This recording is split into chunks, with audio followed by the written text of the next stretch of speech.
Maayong adlaw na tong tanan, no? Pasensya na kung karon lang ta nakapahigayon sa atong presscon. Parti kini sa ABS-CBN franchise renewal.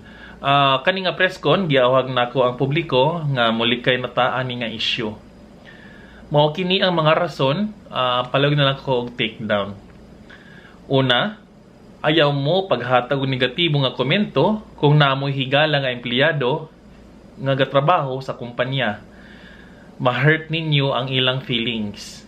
I-block mo sa Instagram o FB. Ikaduha, ayaw mo pag-apil-apil sa issue kung wala mo'y mahiwagang black box o ABS-CBN TV Plus o wala mo nakasubscribe niini. Ikatulo, ayaw mo og react kung gatanaw mo sa mga salida sa I1 TV sa YouTube. Sunod, dili mo angay mo react sa issue kung gadawat lang mo og ayuda sa gobyerno. Mas daghan pa ang angay problemahon kaysa aning problema sa TV station.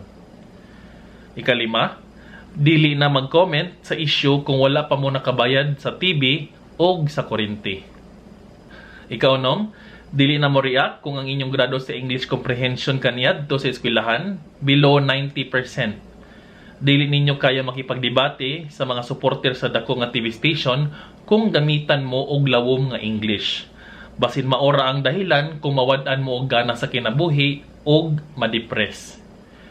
Sunod, ayaw na og react sa issue kung wala mo'y background sa political science. Lisod kontrahon ang supporter sa TV station kung ang inyong source pinaagi ragikan sa chismis.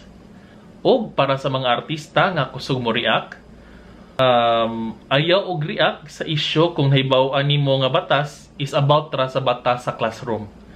Maghilom na lang ta, especially kung graduate ra ta sa bahay ni kuya. O para niining isa, ayaw lang kaayo pag strong.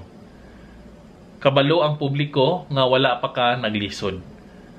Sa ingon pa sa gobyerno, no franchise renewal, no airing.